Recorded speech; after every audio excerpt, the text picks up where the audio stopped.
بسم الله الرحمن الرحيم. وقالت اليهود ليست النصارى على شيء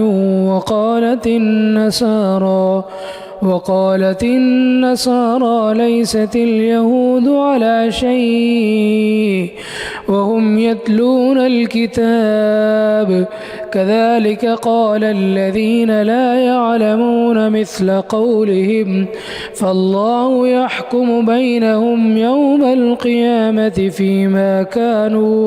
فيما كانوا فيه يختلفون.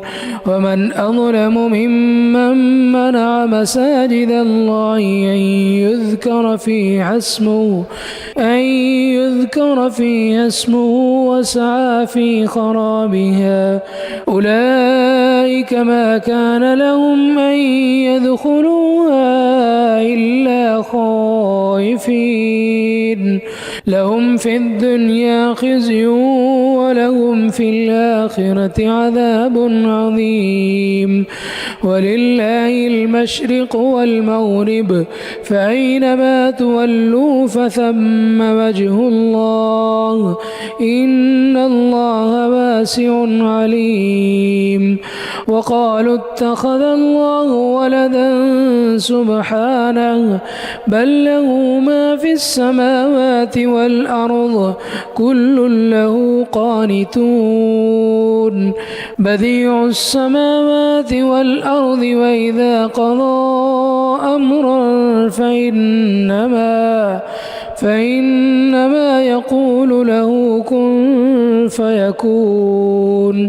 وقال الذين لا يعلمون لولا يكلمنا الله أو تأتينا آية كذلك قال الذين من قبلهم مثل قولهم تشابهت قلوبهم قد بينا الآيات لقوم يوقنون.